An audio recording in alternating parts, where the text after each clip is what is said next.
28 de maio. Começa agora o programa Hora e a Vez da Pequena Empresa. Confira o advogado Piraci Oliveira falando sobre a obrigatoriedade de constar o CID nos atestados médicos. O consultor Sebastião Oliveira dando algumas dicas de como ter um bom planejamento estratégico. Entenda uma nova medida provisória que afeta diretamente micro e pequenos empresários com o advogado Marcos Tavares Leite, além de uma pequena notável que fabrica agendas e materiais corporativos. E em nossa sala de visitas, o presidente do Simp, Joseph Cury, recebe o promotor do Tribunal de Justiça do Estado de São Paulo, José Carlos Blatt. Fique conosco.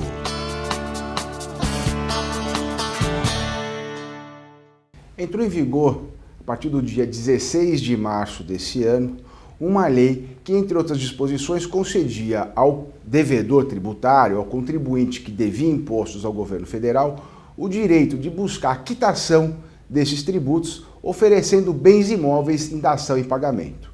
Ou seja, o contribuinte devedor de impostos e com bens imóveis livres e desembaraçados poderia buscar o governo federal, através do Ministério da Fazenda, propondo o pagamento dessa sua dívida, entregando, dando em pagamento exatamente esses bens imóveis. Menos de 2 semanas depois, através de uma medida provisória de 1719, a Presidência da República edita esta medida especificamente para excluir a microempresa e a empresa de pequeno porte do direito de poder oferecer bens imóveis em dação e pagamento. Ou seja, aquilo que seria um direito do contribuinte de buscar a sua regularização tributária, simplesmente essa medida provisória exclui expressamente a microempresa e a empresa de pequeno porte, optante do Simples, do direito de buscar essa sua formalização, a sua regularização. Na minha opinião, isto é uma medida simplesmente preconceituosa contra a microempresa e a empresa de pequeno porte, além da sua própria inconstitucionalidade. Primeiro, porque o tratamento diferenciado que se dá aqui é para prejudicar a microempresa e a empresa de pequeno porte. Segundo lugar, porque a medida provisória é uma medida extrema, quando só se edita em casos de urgência ou de realmente grande relevância. Qual é a relevância de proibir a microempresa e a empresa de pequeno porte de buscar o pagamento e a sua regularização tributária através da dação em pagamento de eventual bem imóvel que possa ter? Nesse sentido, é mais uma medida contra a microempresa, contra a empresa de pequeno porte, no momento de crise econômica em que se busca a geração de emprego, a geração de renda e precisamos buscar alternativas para a sobrevivência da atividade empreendedora.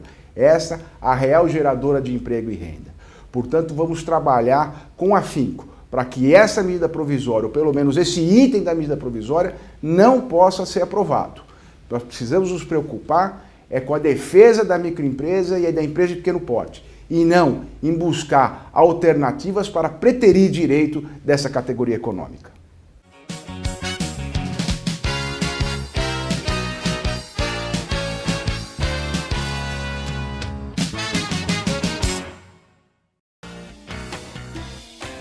Você sabia que ao lado do judô, o iatismo é a modalidade olímpica que mais deu medalhas para o Brasil?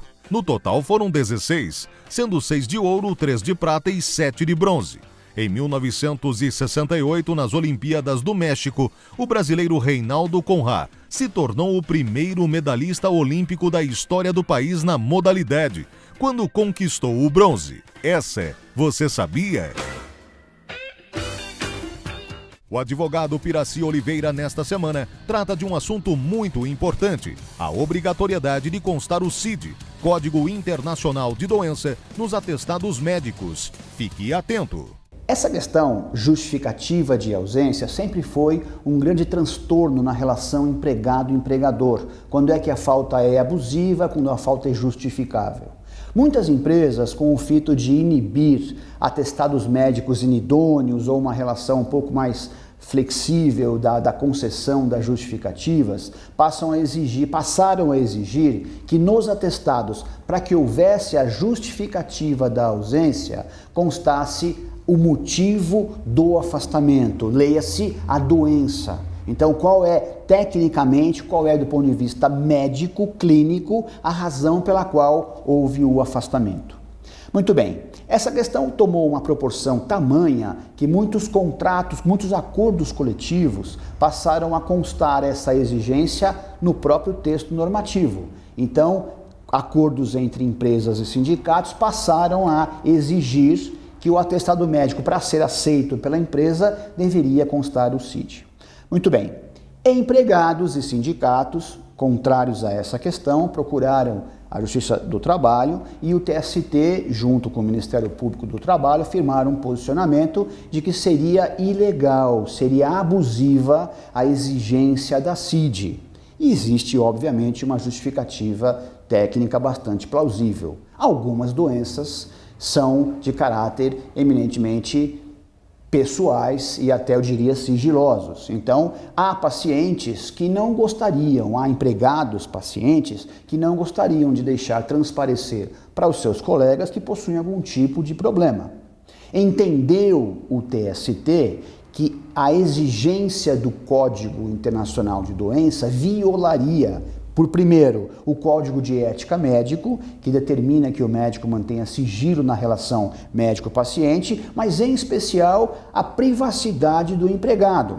Para não ir longe, um exemplo bastante clássico seria um empregado, por exemplo, soropositivo, né? Então, aquele que, por hipótese, tem o vírus de uma doença que não é contagiosa, que é uma doença socialmente convivível, poderia entender que explicitar isso, na verdade é assim que funciona, explicitar essa questão violaria a sua intimidade. Então, com base nesse preceito, foi entendido, e assim é mantido, que a exigência do CID é ilegal, podendo, na permanência dessa obrigatoriedade, gerar não só a rescisão indireta do contrato de trabalho, como o pedido de dano moral por violação da privacidade, da intimidade dos empregados.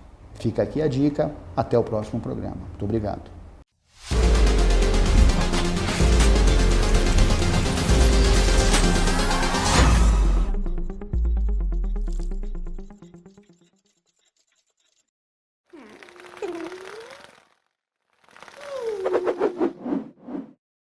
Entre os dias 22 de maio e 14 de agosto, o Instituto Tomi Otaki recebe uma das maiores exposições já montadas em São Paulo, dedicada exclusivamente à trajetória de Pablo Picasso como artista. Os 153 trabalhos do artista espanhol, entre quadros, esculturas, desenhos, gravuras, peças de cerâmica e fotografias, vêm diretamente do Musée Picasso, de Paris. O ingresso custa R$ 12 inteira e R$ 6 a meia entrada. O Instituto Tomi Otaki fica na Avenida Brigadeiro Faria Lima, 201, no bairro de Pinheiros. Essa você não pode perder.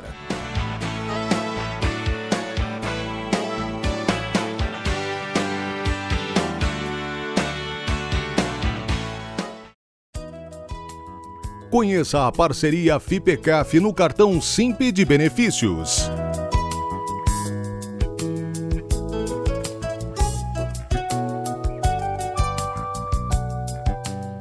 A FIPECAF possui uma ampla grade de cursos de graduação, MBA, mestrado e extensão em contabilidade, auditoria, controladoria, atuária, mercado de capitais e finanças com descontos especiais para os associados Simp.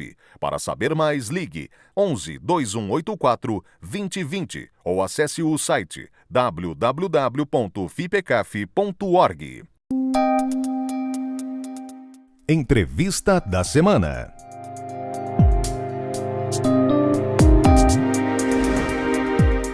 Temos o prazer de estar recebendo hoje o Dr. José Carlos Blatt, que é promotor de justiça do Estado de São Paulo.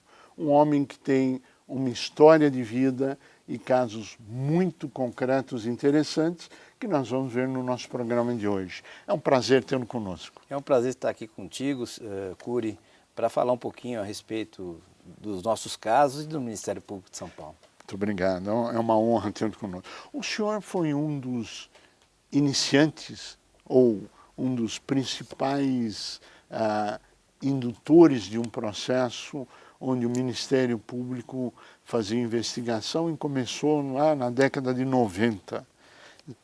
Nos conta um pouquinho dessa história. É verdade, Cury. Em 97, eu já era promotor já há algum tempo, era promotor do júri em Diadema, quando surgiu um caso foi um grande escândalo nacional e internacional, que foi o caso da favela naval, que o policial mais conhecido de todos aqueles que estavam envolvidos era o policial Rambo, que acabou matando um comerciário naquela comunidade, e foi aberta uma investigação, tanto da Polícia Militar quanto da Polícia Civil. Ambas investigações, pelo espírito corporativista, levavam, obviamente, à inocência dos policiais militares. Só que apareceu uma fita de vídeo, ou seja, um cinegrafista amador registrou toda a violência, a pancadaria e o homicídio praticado. Eu recebi esse material, não podia contar nem naquele momento com as investigações da Polícia Civil nem da Militar, e fui a campo, Cury, fazer investigações sozinho, no meu carro, ouvir testemunhas, inclusive de madrugada. À época não tinha computador, laptop, uma coisa que era... A máquina de escrever, né? Os computadores eram muito grandes, né? Então a gente pegou uma máquina de escrever daquelas portáteis, né? Papel carbono, e fui ouvir as testemunhas e tal. Quando o caso estourou no Jornal Nacional, que eles mandaram essa fita para a imprensa, os policiais militares envolvidos naqueles episódios já estavam presos. Então foi um episódio importante e emblemático no que tange a investigação criminal do Ministério Público. O Ministério Público tem que fazer a investigação quando a polícia não pode fazê-lo ou há um comprometimento, ou seja, por envolvimento de outros policiais ou então por conta de algum outro fator, como, por exemplo, o fator político. Bom, isto foi lá na década de 90. Aí evoluiu e o papel do Ministério Público também teve vários desdobramentos em função até de casos emblemáticos como esse que o senhor conduziu e foi um exemplo nacional para o país. Quais foram os desdobramentos e as consequências disso? Bom, depois do caso da favela naval, que inclusive trouxe a promulgação da lei da tortura, que foi fundamental, não foi aplicado naquele caso, mas nos casos subsequentes, surgiu um outro tipo de investigação, que era a investigação de organizações criminosas políticas. E surgiu no caso da máfia dos fiscais, muito conhecida aqui em São Paulo, onde foram caçados 4 vereadores e um deputado estadual, envolvidos num grande esquema de corrupção na Prefeitura de São Paulo, na Câmara Municipal de São Paulo, e uma investigação que levou praticamente a 70% da administração pública a ser investigada por uma força-tarefa, a primeira do Brasil, com mais de 100 policiais, promotores, agentes da Receita, que foi muito importante, que levou à condenação de mais de 600 pessoas, a apuração de um prejuízo de quase 13 bilhões de reais. 13 bilhões? 13 bilhões de reais. Que ano que foi isso? Foi em 98, teve início a investigação, mas ela, obviamente, pegava o período anterior ao Celso Pitta, né, já falecido, que era a gestão do Paulo Maluf e Celso Pitta. Então, de 94 a 99, foi feita uma grande uma varredura nesse período e se acharam coisas assim que até Deus duvidava. Nem morto escapava, Cury. Puxa vida! Flores nos caixões eram cobradas. Aparece nessa época a primeira denúncia de lavagem de dinheiro no país, fomos nós que fizemos. A primeira delação premiada surgiu neste caso. Enfim, serviu de espelho inspirador, inclusive, para que outros promotores pelo Brasil afora começassem a olhar para dentro das suas câmaras municipais.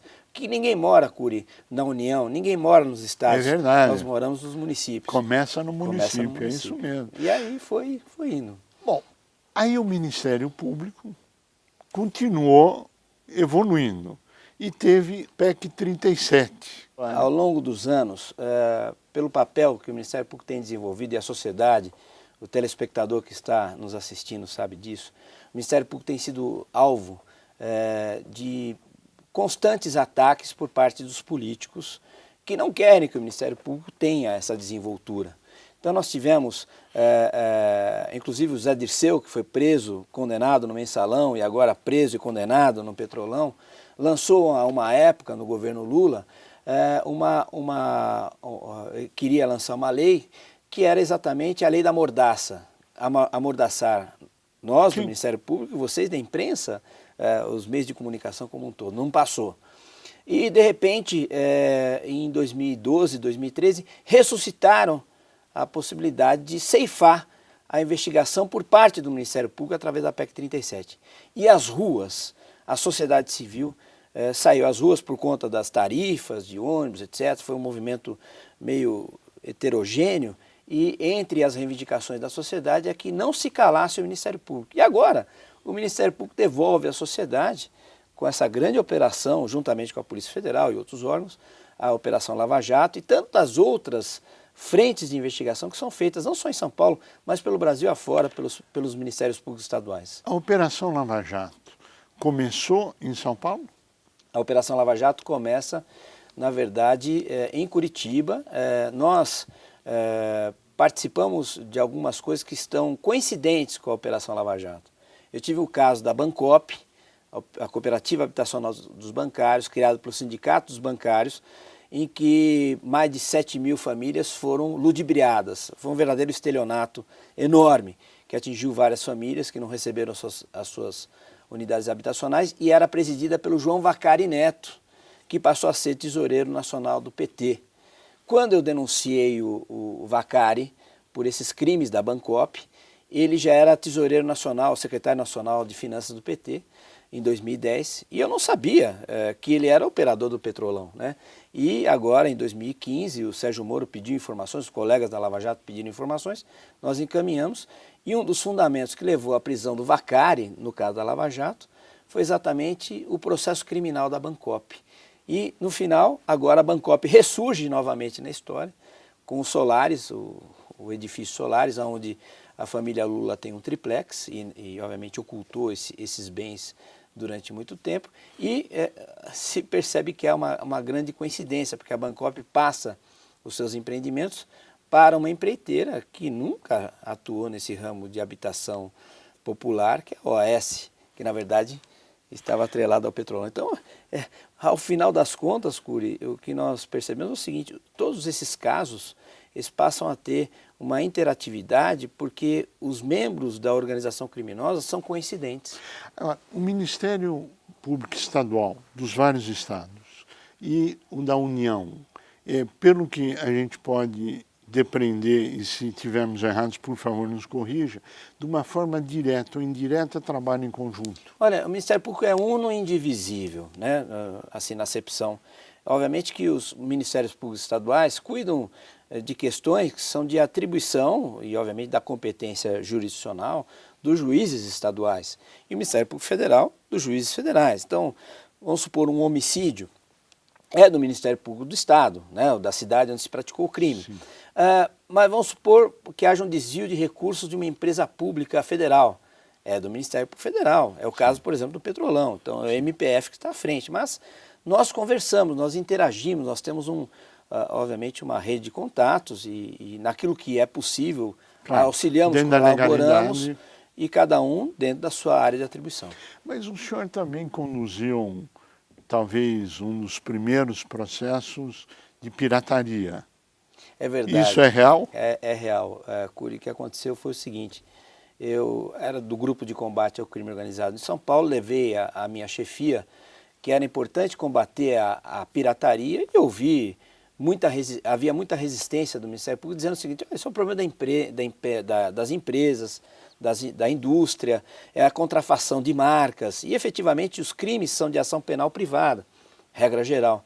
Mas eu falei, mas eu vou fazer uma operação. E acabei fazendo uma operação, a primeira operação, na Avenida Paulista, em um desses shoppings populares. Levei 4 policiais que trabalhavam no GAECO, no Ministério Público, alguns agentes da Receita Estadual. Chegamos ao local e tinha uma senhora oriental vendendo CDs.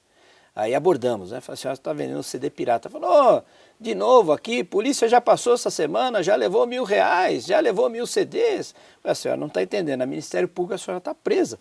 E ela foi presa. Enfim, fizemos a contabilidade dos CDs apreendidos naquele shopping, mais de 300.000 CDs, Cury. 300.000 CDs? Numa única operação. A Polícia Civil, aquela oportunidade, tinha passado lá 30 vezes. 30.000 CDs, ou seja, 1.000 CDs por operação. Obviamente, o que ela tinha dito era verdade. E aí começamos a mostrar à sociedade, ao Ministério Público, ao Judiciário e a todos os entes, que existia não só os crimes que eram de interesse da indústria, mas um esquema de corrupção que atingia vários órgãos, federais, estaduais e municipais. fizemos grandes operações e eu entendo hoje que a pirataria é um crime que afronta, né, em especial, aquele que trabalha legalmente, que trabalha, né, pagando seus impostos. É uma concorrência desleal sem qualquer precedente. A investigação e o processo da Alstom também passou pela sua mão ou está passando pela sua mão? Olha, eu hoje sou promotor do Patrimônio Público Social da capital. Nós temos lá vários casos importantes. Um deles é da Alstom, na área energética, que envolveu o conselheiro Robson Marinho, do Tribunal de Contas do Estado, que está afastado por ordem judicial, está respondendo a um processo por improbidade em São Paulo e outro por crime federal, né, por ter foro privilegiado. E também a investigação referente às empresas que estão comprometidas num esquema criminoso dos trens em São Paulo, tanto do metrô quanto da CPTM. Então nós temos vários casos em andamento, são casos que demandam o compartilhamento e a cooperação jurídica internacional, que é algo também importantíssimo. O Ministério Público evoluiu muito, desde o caso Maluf até hoje. As primeiras cooperações jurídicas internacionais começaram com o caso Maluf. Passou pelo Maroni também, não passou? Eu passei, quer dizer, o Maroni passou por lá, né? Sim, pelo claro. Eu não passei pelo Maroni. Não, nenhuma insinuação nesse sentido. Não, assim, sem dúvida, o que a gente fez de investigação à época foi a máfia da prostituição, Cury. É importante que se diga, e obviamente as pessoas precisam entender que não é um falso moralismo, não. A prostituição em si não é crime, mas a exploração à prostituição é. Nós encontramos aqui em São Paulo vários casos em que as meninas estavam em cárcere privado, ou seja, trabalhavam obrigatoriamente, forçosamente nas casas durante o dia e eram recolhidas em uma espécie de cativeiro durante a madrugada ou durante o dia, né? Ou seja, trabalhavam durante a noite nessas casas de prostituição. E nós alcançamos algumas coisas importantes. À época nós processamos o Oscar Maroni, ele foi condenado em primeiro grau a mais de 11 anos de reclusão e o Tribunal de Justiça o absolveu por 2-1. Há um recurso extraordinário e outro especial em andamento. E exatamente nesse contexto, naquela época, Cury, é que se fala muito do Maroni, mas nós fechamos mais de 70 casas de prostituição aqui em São Paulo. Havia locais que as meninas eram colocadas praticamente à venda, né? Forçosamente, ou enfim, vinham de outros estados e não tinham dinheiro para poder sair de lá, porque o dono da casa não entrega o dinheiro a essas pessoas, em troca, por exemplo, de prêmios de maquininhas de caça-níquel, ou seja, vários crimes ocorrendo, o tráfico de entorpecentes. Então são coisas que precisam ser observadas. Bingos, casa de prostituição, a pirataria, né, escondem, né, são na verdade segmentos importantes do crime organizado, e a sociedade civil ela precisa estar atenta a esses ditos pequenos delitos. Dr. José Carlos Blatt, infelizmente chegamos ao final do nosso tempo. Eu tenho certeza que o senhor teria muitas outras histórias importantíssimas de serem divulgadas a toda a sociedade. Queremos agradecer muito a sua participação. A você que esteve conosco, o nosso mais profundo agradecimento. Com a certeza que estaremos juntos na semana que vem. Até lá!